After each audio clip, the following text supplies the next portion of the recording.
The webinar brought to you by Canopy, where we help you unclunk your accounting firm and unlock the firm you always wanted. Just a reminder that this webinar is being recorded. You'll receive a link to this recording a few days after the webinar. Let's start with some housekeeping items. The webinar software that we use is On24. As you can see on your screens, there are multiple boxes indicating what each one is for. Each box is available to minimize, maximize, as well as relocate to your liking. If at any point you're experiencing technical difficulties or have a question for the speakers, please drop them in the Ask a Question box. You will only see responses to your own questions. Today's webinar is worth 1 CPE credit. In order to receive your certificate, you need to complete a total of 3 poll questions and attend for at least 50 minutes.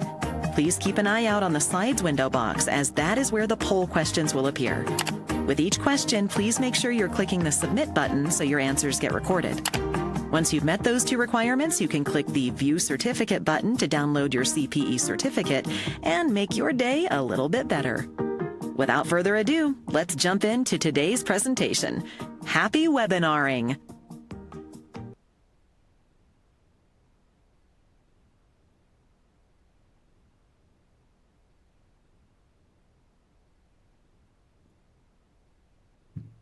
Okay, welcome everybody to today's event, Ask Jason Stats Anything. Jason, how are you? Good to see you. I'm good. Great to be here. Thanks for having me. Yeah, of course. So I'm Davis Bell. I'm the CEO of Canopy.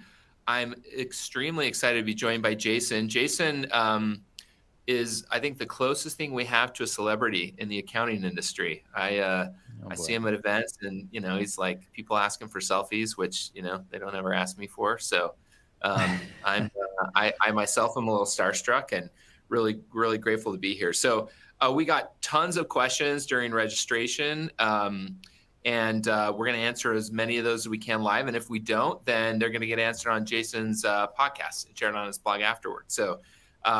But before we dig in, I want to just introduce Jason. He's spent 12 years in public accounting, started as a tax preparer before acquiring and scaling and then exiting a $5 million CAS firm. He's now a leading voice in the accounting profession. He's known for creating practical, forward-thinking content through his platform, Jason on Firms. His podcast, his newsletter, video content reach thousands of firm owners each week. And also the founder of Realize, a thriving community for progressive accounting firm leaders.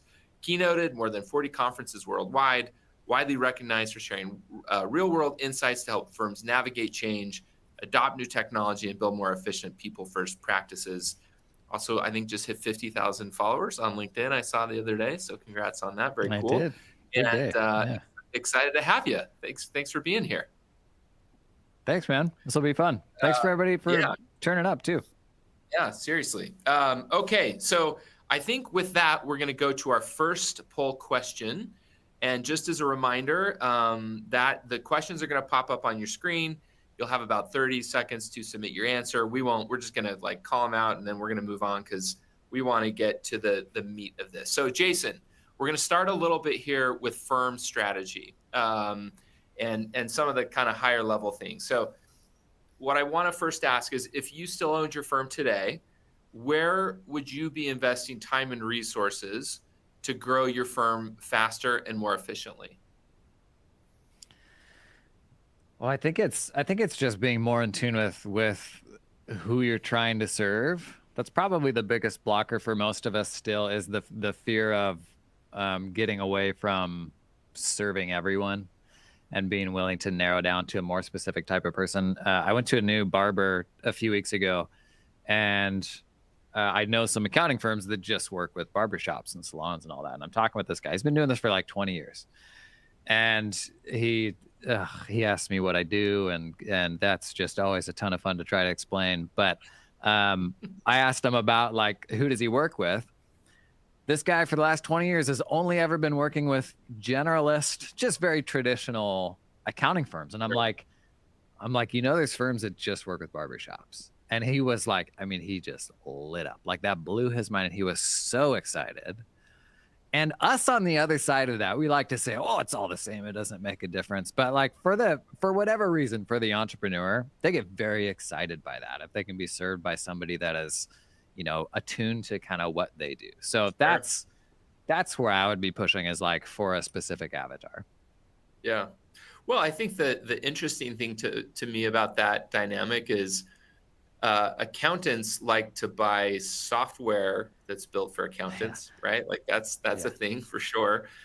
We only build for accountants, and we get asked, are you going to build for lawyers or wealth managers? And we're always a hard no on that, because there is just a lot of benefit to that. So I think that principle applies certainly in reverse. What do you think is behind the fear of not being a generalist? Is it around just, are there enough people? Are there enough barbershops in the world, or is it just fear of turning away money? What's behind it, do you think?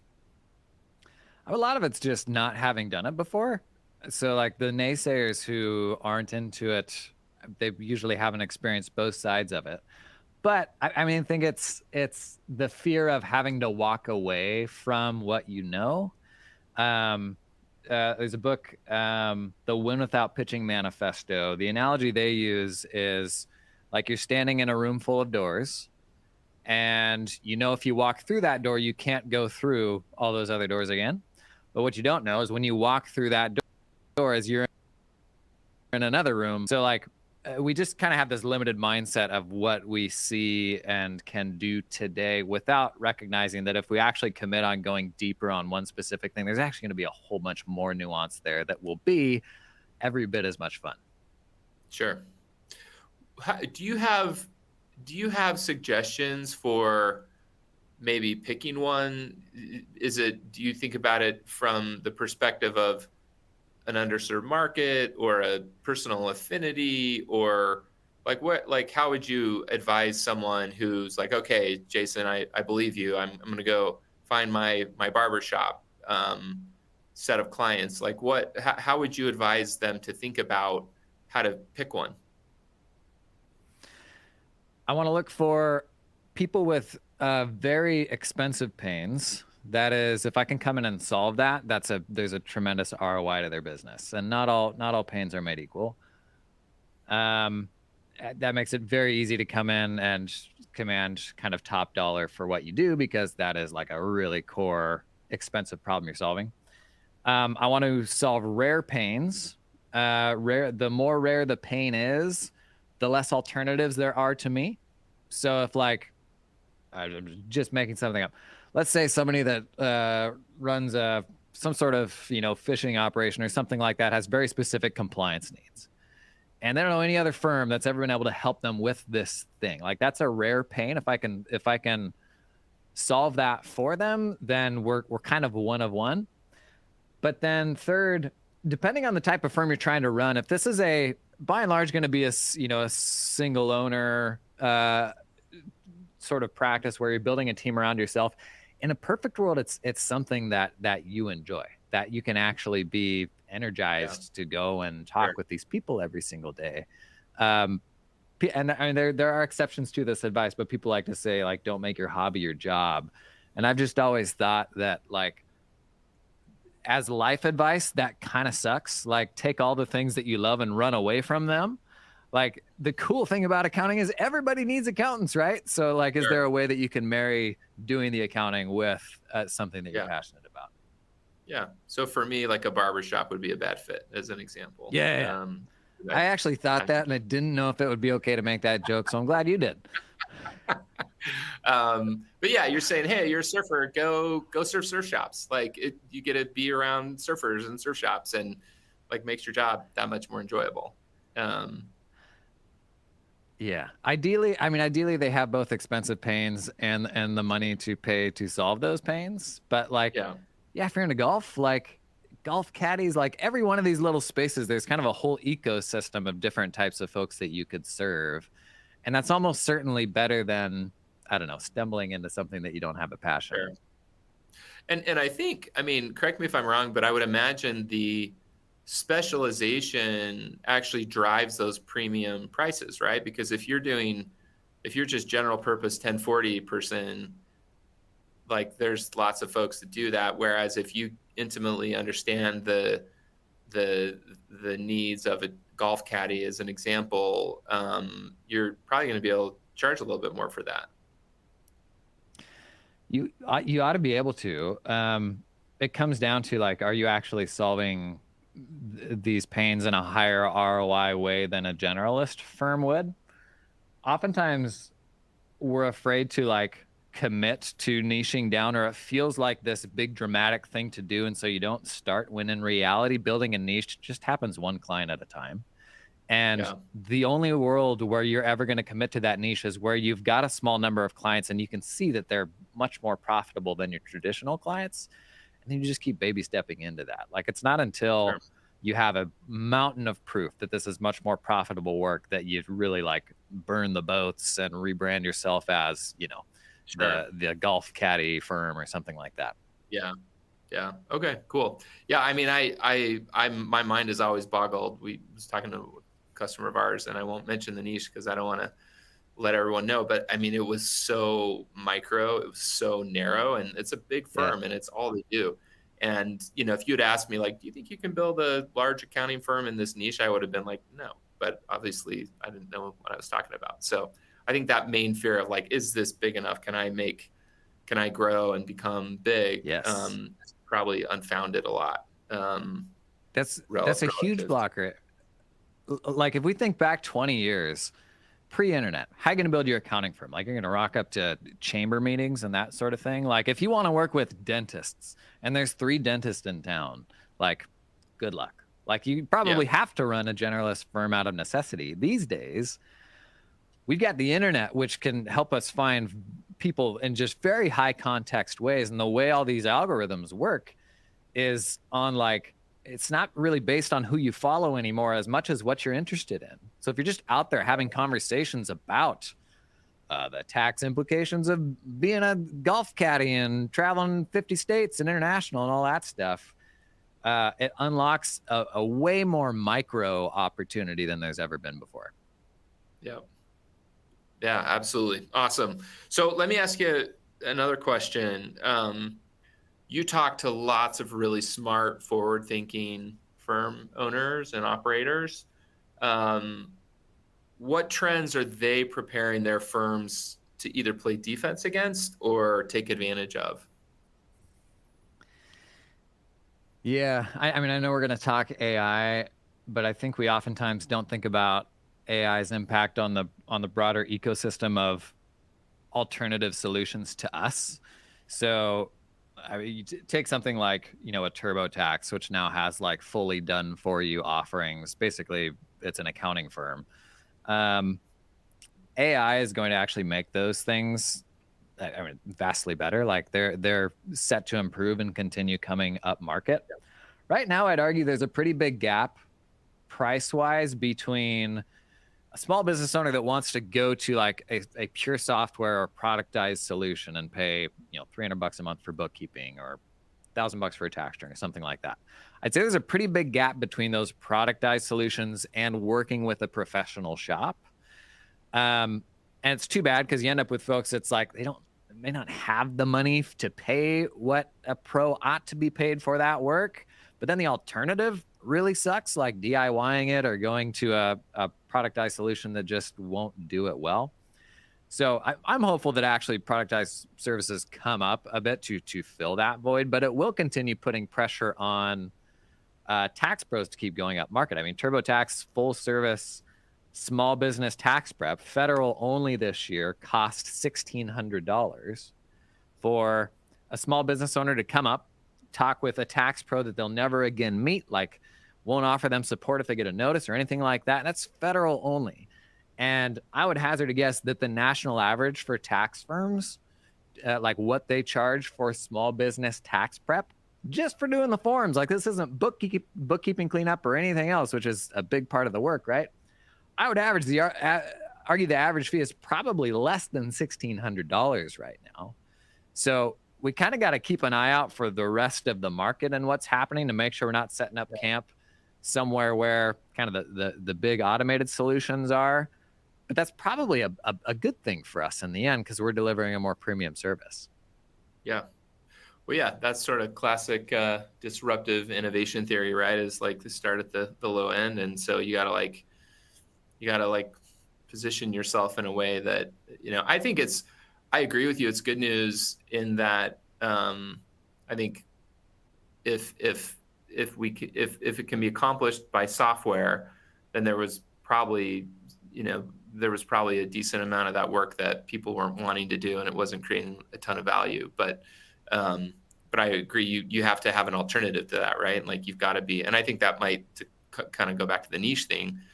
Those productized solutions are certainly not going to be able to speak to the golf caddies, as an example, right? In the way that someone who knows those niches intimately. Awesome. So what are you seeing? The most common thing or two that firms do that's totally self-defeating.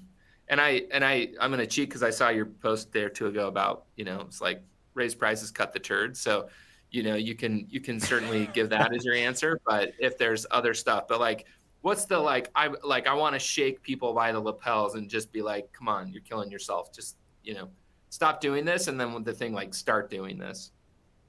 Yeah. I mean, I would say most of us, when we got out of bed this morning, we already knew what we needed to do. We just haven't done it yet. Right.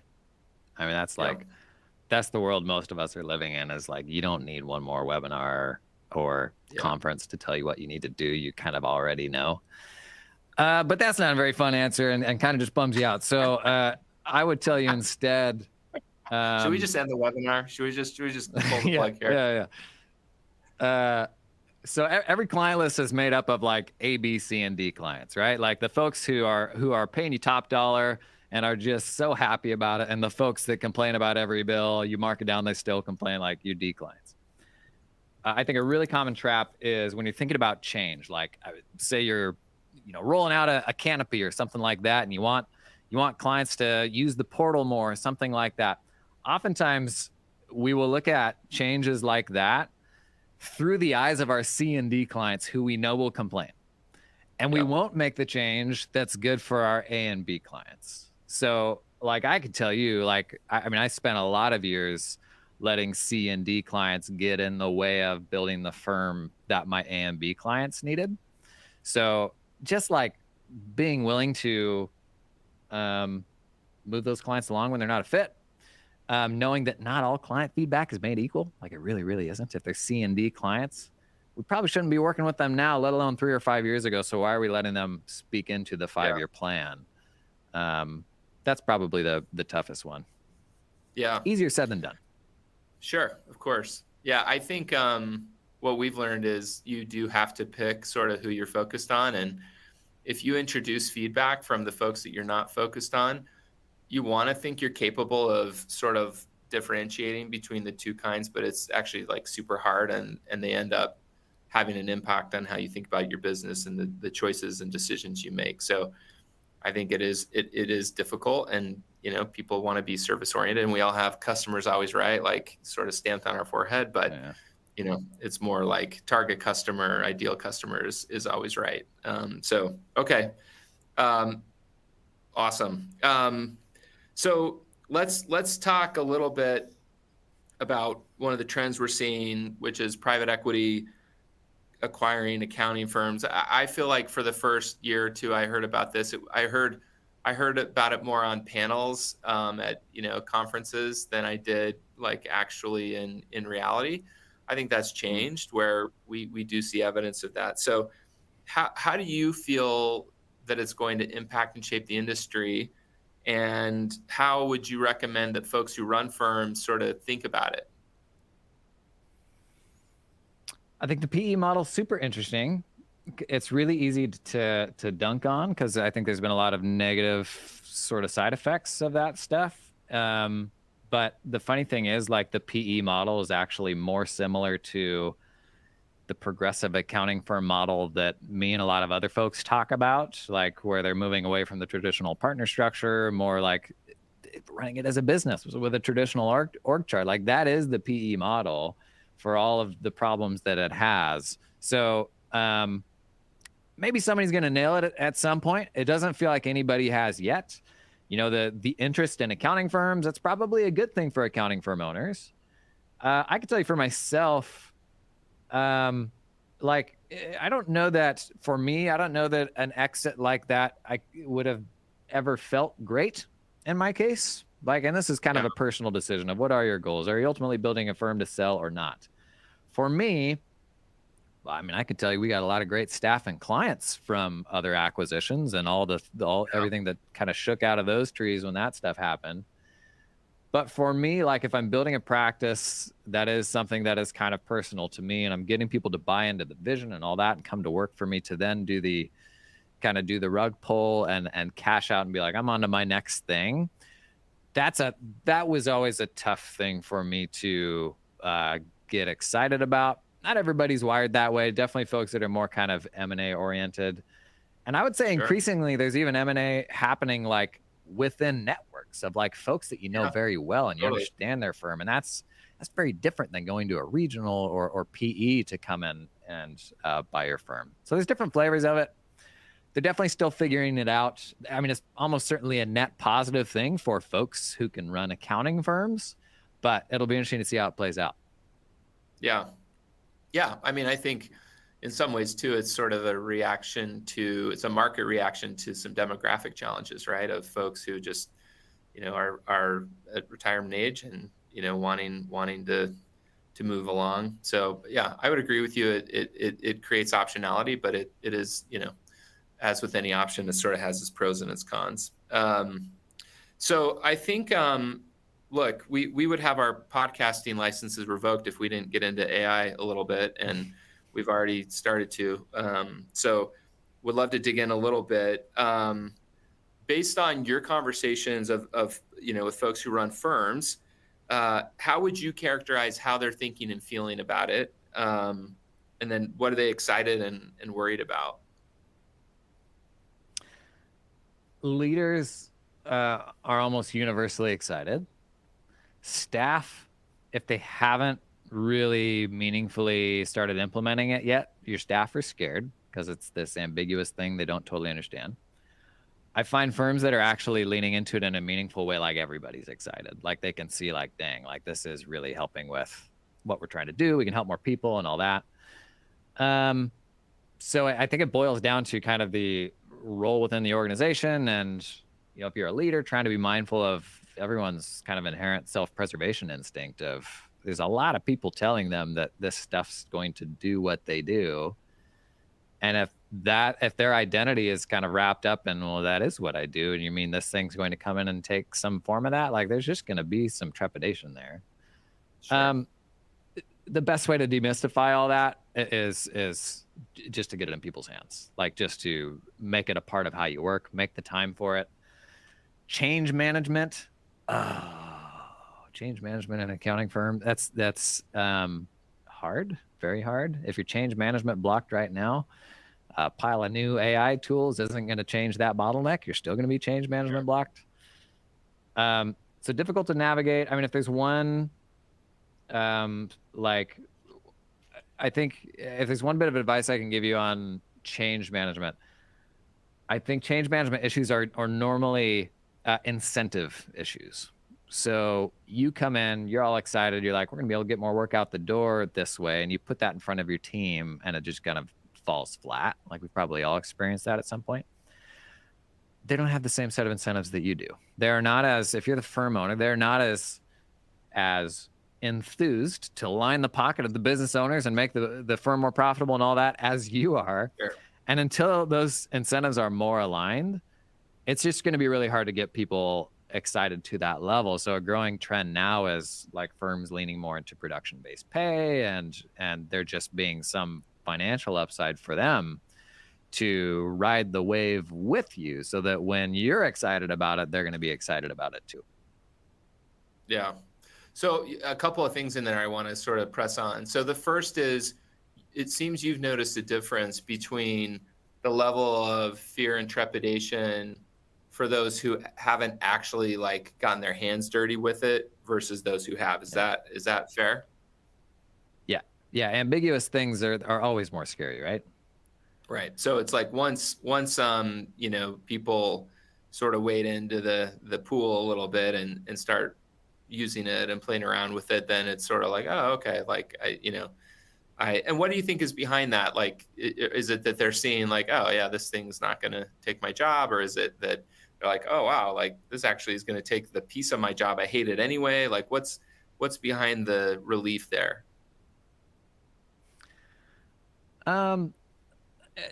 In some ways it's like, well, if anybody's going to put me out of a job, I'd rather it be me. Because there will be an element of like what we do will change. And this is how it's always been. I mean, every task that's on our list today is on a path to extinction. Like it will either go away or it will get automated. And that's the way it's always been. The only thing that's changing now is maybe it's more compressed and it's happening faster. So if the work that we do today goes away, or half of it goes away, or 20% or 80%, the bigger question is, what will we be doing instead? There's a lot of other stuff we can still be doing and new stuff that'll probably come up too. So I think it's probably that context. Once you're down into it, you're seeing like, oh, sweet, I don't have to do this or that anymore. But I'm now seeing new opportunities that maybe we didn't have the chance to get into before because we've got kind of a better tool set to get this stuff off our plates. Yeah. Yeah, I mean, I think I agree with you. I think what's so fascinating about AI in particular is it's the first sort of emergent technology that you can ask, where you can ask the technology how to get good at using the technology. And so I think that, it's like a PC came along and it's like, you're like the caveman in Space Odyssey 2000 and you got to crack open these manuals, and it was like a pretty steep learning curve, right? Whereas what I think people maybe don't fully realize with AI is that if there's intimidation, I was talking to someone who's like in their 70s and they were feeling intimidated and wanting to understand it. And I was like, well, just ask, the tool itself and it will tell you. And how to, there's prompts to get good prompts like it. So it's just it's unique in that sense, and I think can alleviate, some of that fear of the unknown, different than any other technology. We had a video recently.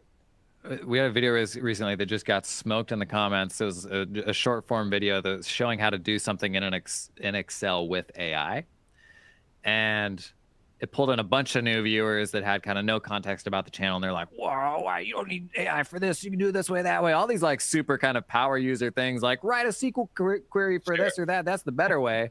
And it's like, you really think everybody knows how to do that? The point is almost no matter where you are on the skill spectrum, it can take you up. Like to your point, it's the most patient, knowledgeable tutor we've ever had.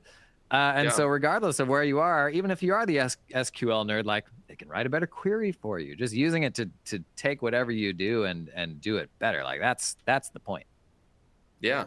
You can also, I think what's amazing about it is like, we all have those questions that we feel like we should know the answer to. And like, once you're on the job for a little bit, you're like, if I ask this, people are going to be like, on earth, you can just, close the door to your office and be like, what is a, obvious thing that you should know the answer to, which is kind of empowering. So, and then, the incentive alignment thing is critical, because I think if people were thinking about, hey, my job is, I sort of get paid by the hour to move this pile of papers to this pile, then that's going to be pretty scary, right? But if you can, motivate them and incent them differently, then they're probably going to be a little bit more up for, that change.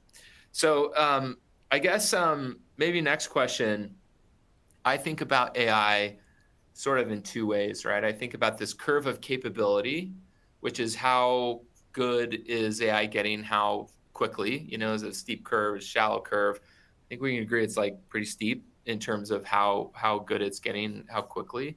The second thing is the adoption curve, right? And those are different things. And we see lots of firms that are, cloud computing has been around for decades and decades. And there's lots of folks who are still have a server in the closet somewhere, right? So even though we've had the capability for many, many years, the adoption is nowhere near 100%. So talk to me a little bit about each of those. Like, how do you see specifically within the context of accounting, how do you see that AI capability curve moving over time and the adoption curve as well? Yeah, starting with the capability curve. I mean, there's a lot of people smarter than you and I that can't seem to agree on how good AI is going to be in 12 months, let alone 10 years, you know? I can tell you, like, there's such an unbelievably astronomical amount of investment going into these things getting better right now. So much about how you make tech decisions in a firm is like, it's where they're at right now, but it's also where that solution's going to go long term. Like if you're looking Yeah, to hitch your wagon to something that's probably going to keep growing, AI doesn't seem like a bad bet. sure.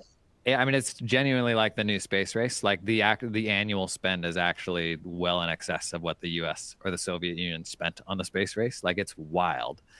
Um, so we'll get better. And I mean, even just looking back at the last 3 years, it's like exponentially better than it was in the early days.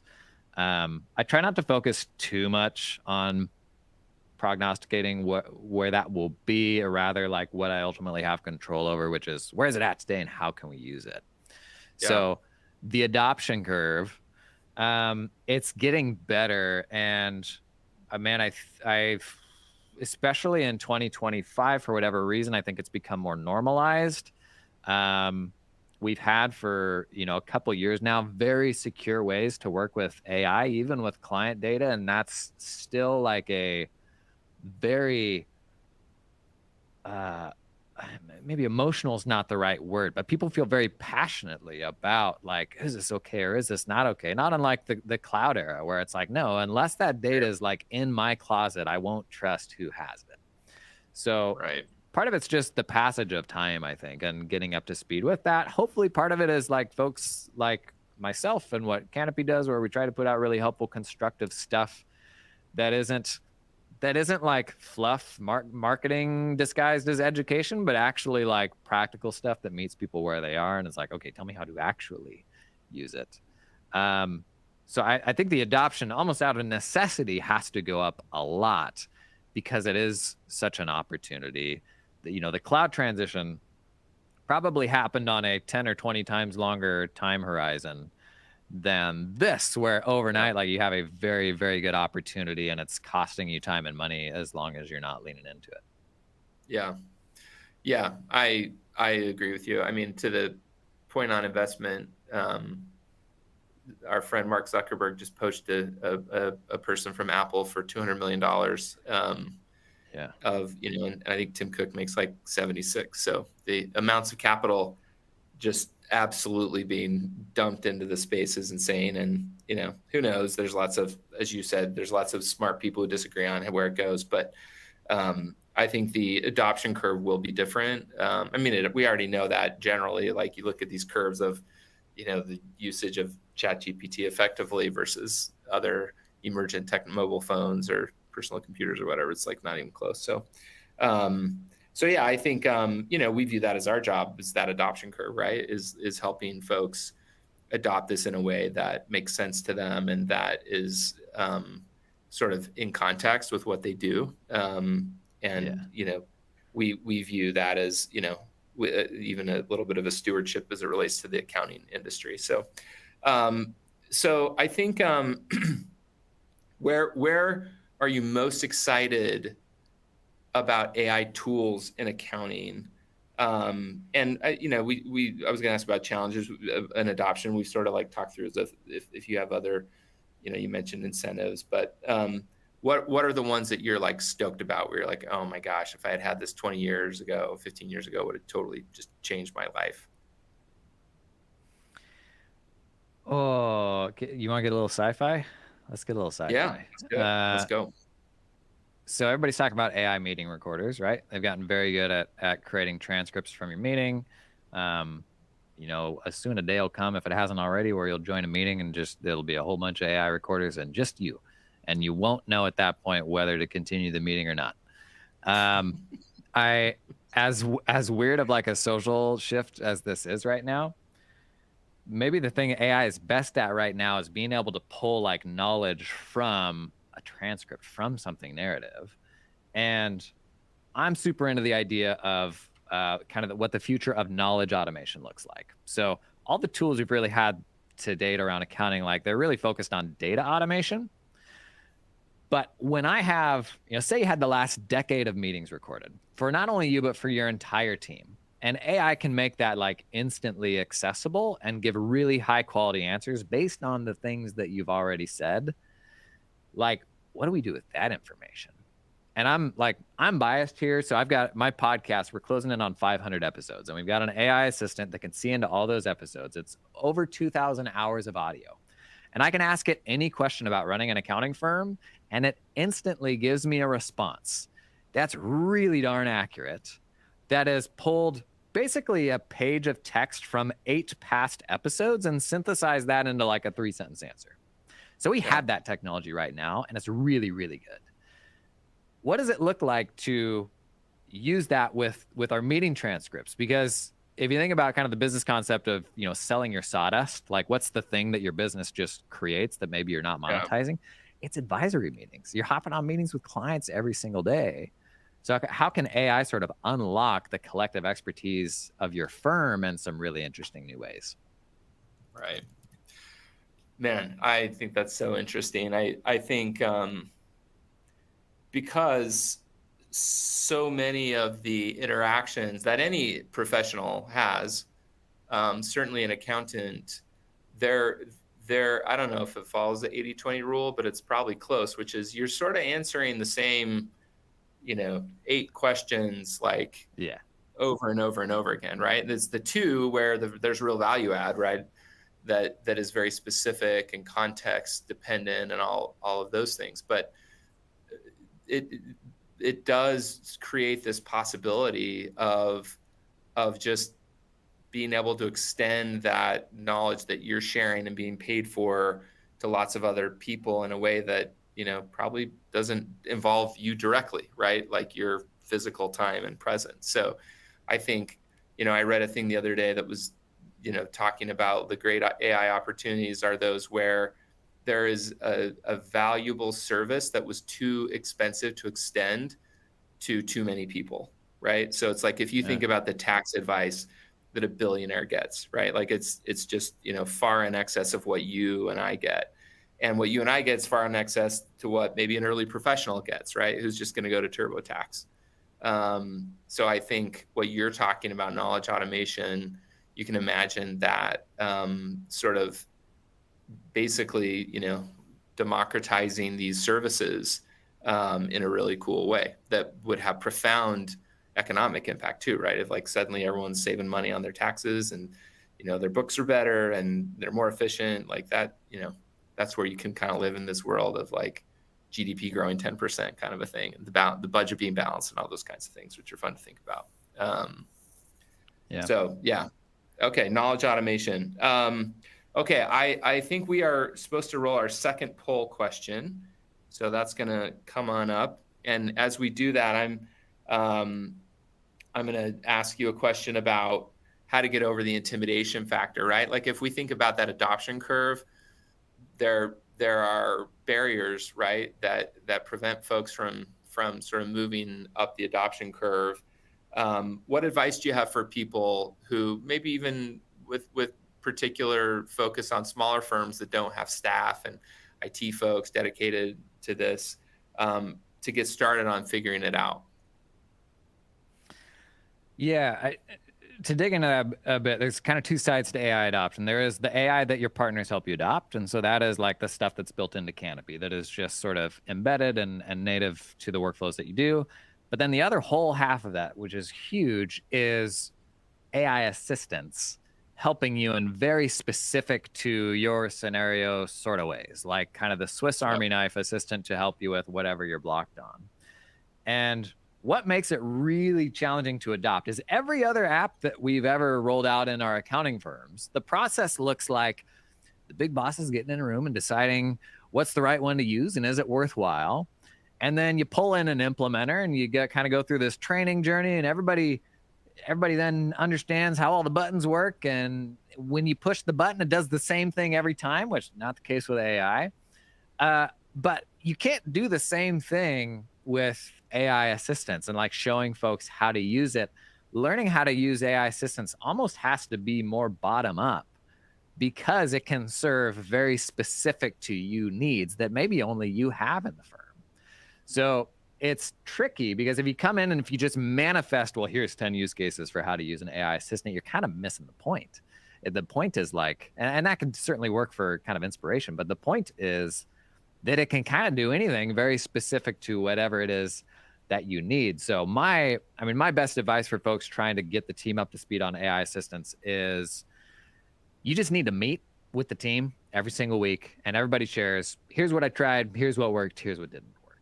Like the bigger surface area you have to see what other people are doing and just be exposed to other folks' expertise and what they're learning, the more you're going to absorb, because there is no version of this where you can like, you know, take the tablets down from the mountain and be like, here's all the ways to use AI. Like that kind of defeats the purpose.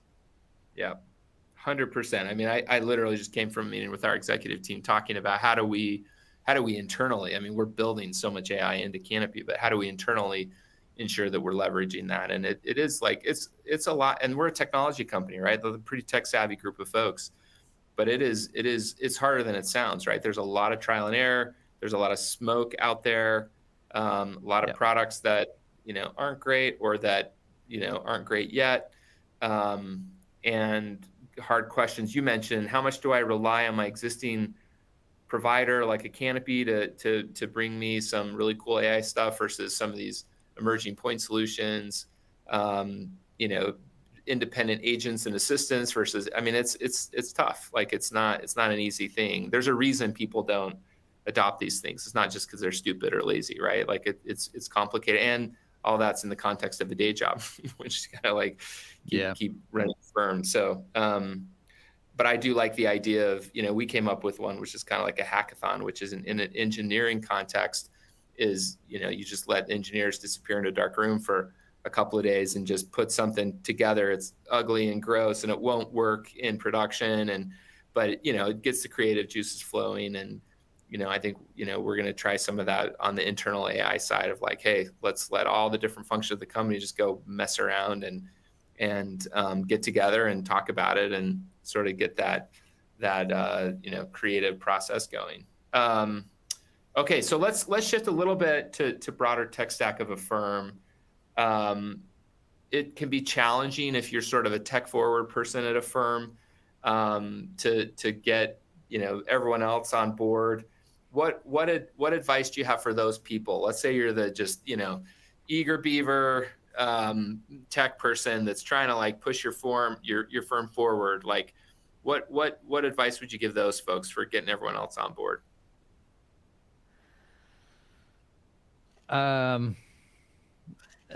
Godspeed, you're doing the Lord's work, getting accounting firms kind of on to modernized tech and bringing accountants around and all that. I mean, the biggest thing for getting your team excited, I think at the end of the day, it is incentives.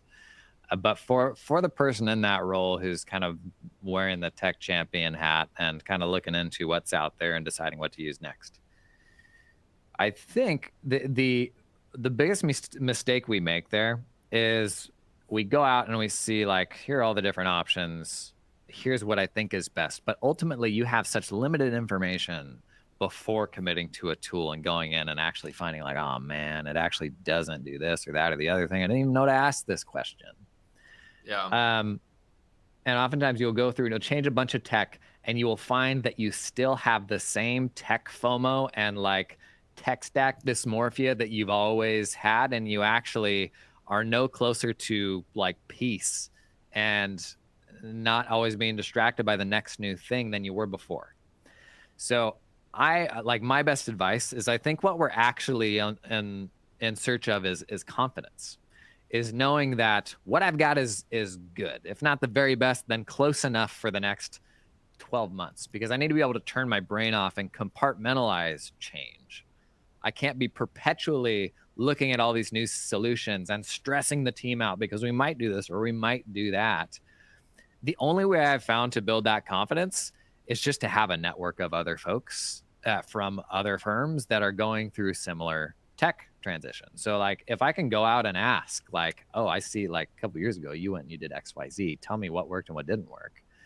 If you've got a network like that where you can tap into those folks and see what they're doing. That's the only way that I know to really actually have confidence to say, for the other smart firms out there that I look up to, here's what I know that they're doing. And I know that we may be here, and maybe I can see a path to something better, but I at least have confidence in what that path ought to be, rather than going down a rabbit hole like every time I get served an ad about an app that, you know, I've never heard of or something like that. So if you can build that network, and there's lots of ways to do this. If you can build that network, that is kind of ultimately the most complete solution, I would say, to having confidence in your tech. Yep. Yeah. And I know you speak out a lot on this, and obviously you've built a community to that point, but man, there's just absolutely no reason to go it alone these days, right? I mean, pre-internet, like, drive across town or the other county and have lunch with somebody and grill them, but like, it's just so easy now. And the time and money saved by not reinventing the wheel is, I think, just incredible relative to the investment of belonging to, Realize or going to trade shows or whatever. Like, it feels almost criminal not to take advantage of those resources that you get from other firms and folks who've been down the road that you're going down. And what's the alternative? Like, and I recognize we're on a Canopy webinar here, but what's the alternative? Like, buying based on what a software salesperson tells you? Like, there's a lot of amazing people in this profession, but if that's your only source of information, like, that's fundamentally not like grounded in, a more sort of complete perspective. Yes. 5 out of 5 Canopy account executives recommend Canopy. Is another way. I bet they do, because you told them that they needed to. Yeah. Yes. Okay.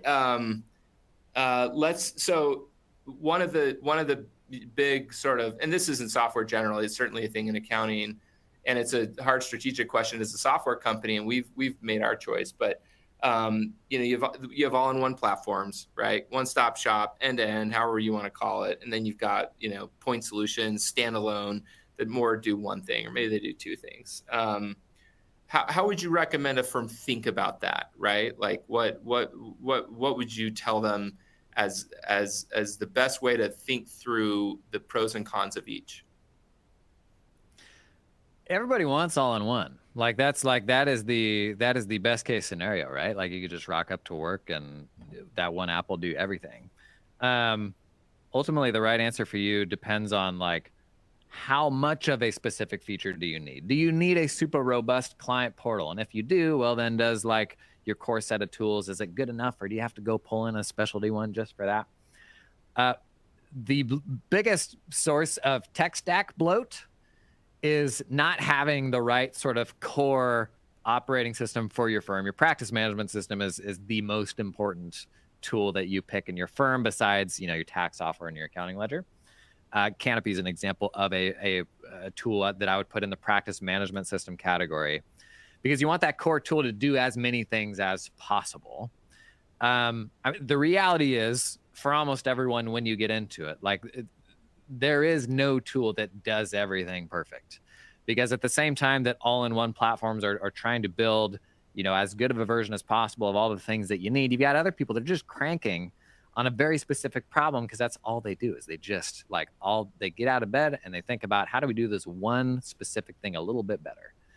And as long as there's companies out there just cranking on those individual problems, you will still be kind of stuck between, okay, is just this enough, or do I need to also bolt kind of this other solution in as well to serve the type of person that we're trying to serve?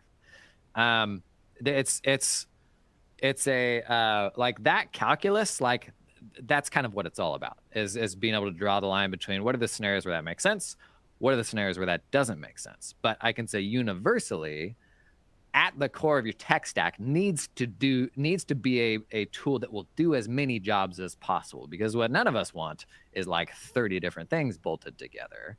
I'm a real ecosystem guy, so I love seeing the innovative folks doing new things, and there will always be a place for them.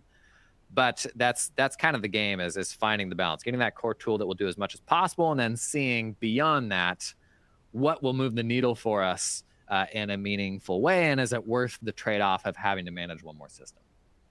Yeah. Okay. I think that's a smart way to think about it. I mean, I agree. In the beginning of your answer, you said, look, ultimately everyone wants it all in one, and that's sort of, I would say, if we have one kind of guiding principle, that's been our guiding principle, is that all things being equal, if you could get it from one provider and it's good, people would prefer to do that. That's hard to build and takes a long time and a lot of capital, and that's why we've raised a lot of money, and we just raised a lot of money was to pursue that vision. But I think we can acknowledge, like, that's not, Rome wasn't built in a day. That's not done overnight, and firms have needs today. And so I think, they have to sort of like think through those trade-offs. But I would say product vision wise, we're definitely aligned. And I think that's, we're well on our way towards that, but with acknowledging that there's some gaps there that right now folks, probably need to fill through some other applications. And, that's a hard sort of strategic question as a software company, but and I think you can also, I advise folks, and with any software, not just, practice management or accounting software generally, like there are ways to sort of understand, in spite of what you might be hearing on a sales pitch, like where a company's going. And, one of them is funding, right? Like if it takes a lot of money to build really robust software. And I think that can be a clue around how much have they raised, how much, and how recently have they done that? And then what are they talking about in their roadmap, webinars, those kinds of things. So let's pop up this third poll, make sure people get their CPE before we finish. So let's talk about firm growth for a second here. You built a great business through social media. What recommendations do you have for firms when it comes to using social media to build a brand and drive firm growth? Kind of going back to the conversation of there being a greater level of specificity possible than ever before. I think sometimes we forget that unless we are somehow visible, then folks like simply won't know that you exist. Like it's not as if we go out or you like put out your shingle and say we do XYZ and folks are going to walk down the street and just find out about it. Like it actually takes a bit of effort.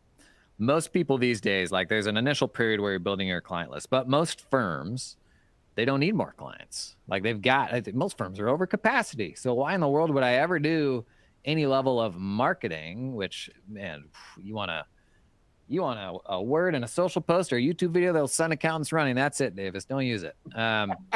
But everybody is like, I mean, you almost look down on your nose at an accountant that would consider marketing because you're like, well, I got referrals coming out of my ears and we're over capacity. Most firms don't need more clients, but every firm needs better clients. And the solution to every problem in running an accounting firm is clients that will pay more for more or less the same work. So if I can bring in another A client that's twice as profitable as a couple of my legacy projects, we take that one in, we cut 2 legacy projects. Oh man, there goes capacity, there goes staffing problems, there goes profitability problems. So the fact that we end up like heads down, just trying to keep our head above water with the people that we have, trying to do right by them and make sure that we're delivering, that is what ends up getting in the way of any sort of activity, be it being visible on social media or writing a newsletter or going to a trade show or something like that. Like doing that is kind of what brings the next A client in the door when you're doing that very intentionally, which is kind of the solution to everything that ails a firm. Yep. Yeah, absolutely. Which goes back to our initial sort of point around specialization, right? Like the A client is a function of lots of things, but one of them is sort of the price that they'll pay. And I guess to the extent you're specialized, like that's going to command a greater price, right? So, okay, cool. That's an interest, and I will no longer use the M word. Well, we've talked about niches and fears. So I don't know. We can probably kind of like skip that one. But we did get a couple questions around career progression and leadership. So maybe in our few remaining minutes, we can sort of cover those. So what's something you wish you'd understood about the business side of accounting earlier in your career that might have, helped you grow and progress a little bit faster? I think accountants are very logical. At least I am. I mean, you're almost asked to be a robot. You're very logical and you're like, well, XYZ, like this is better. And if other folks can't see that, that can be really frustrating. The folks that end up having the highest impact in firms are the people who can meet other human beings where they're at, like regardless of where that is in their journey, whether they're afraid of tech change, whether they're open to it. I think the folks that ultimately move up the ladder and resonate with the most people are the ones that can have their own values in the way that they think things ought to trend, but also meet other folks where they're at when those things don't align. Because I mean, we've beaten on this enough so far, but like inside of those kind of accounting firm bubbles, you got all sorts of different types of people, and such a big part of progressing a firm and feeling like you could do something new and novel and have your impact, which is kind of what everybody's trying to do when they're coming up, is like, what's the thing I'm going to do that's different or better or interesting that'll make me stand out? Usually can't do that by yourself. So it boils down to, even though the cool idea may be something novel and very logical, success ultimately comes back to, can I play in the sandbox and get other people excited about this? Yep. Yeah. Okay, interesting. I guess do you feel like, and maybe a little bit focused on earlier career folks, what actions or habits do you feel like help folks stand out among the ranks? Staff accountant kind of level. What does going above and beyond look like at that stage? I hope it doesn't just look like being the last car in the parking lot. I think oftentimes it does in more traditional firms. But I would say it is, being the leader without having to be put in that leadership position. So like the folks that inevitably get there are the folks that their peers look up to. Like you kind of are that person, and you lead by example by supporting your peers, by kind of understanding where they're at and how you can be a resource to them so that they're on your side and they want to see you find success. There's the very boring answer of, realization and X, Y, and Z. But I was a pretty mediocre accountant. I think what I found that I really enjoyed was people and strategy, and more of the sort of administration of the firm was what I enjoyed and I think was much better at than the core technical stuff. So oftentimes it's going to be the non-technical things. Like you can technical your way up into a manager position, but if you're an awful manager, like that's where it's going to end. So Sure. It's probably all the other things, the soft skills and how you're getting on with the rest of the folks around you. Yeah, I agree with that. I also think there's this really crazy opportunity for anyone, but it's maybe more it's more present for younger, earlier career folks is become the person at the firm who knows about AI, right? Like if you're the person who can kind of wield the black box that lots of other folks don't understand, that's like making a pretty material difference in your outcomes and efficiency and that of others, like that's a pretty powerful career accelerator. I imagine if ChatGPT was around when you and I were in college or high school, I mean, we would have been wizards with that thing, right? I mean, we would have known that thing front to back. And so grads right now who have spent the last 2 years with AI tools, like they will have a entirely different level of AI proficiency than anybody else in your firm. And that's a cool opportunity both for that individual and the firm. Totally. Hey, we are out of time. It is always a pleasure. Really appreciate your time. Really appreciate all you're doing for the industry, and very much enjoyed our connection. And I think folks can find additional answers on tomorrow on podcast and blog. So be on the lookout for that email. Thanks, Jason. It's a pleasure. Thanks, man. This is fun.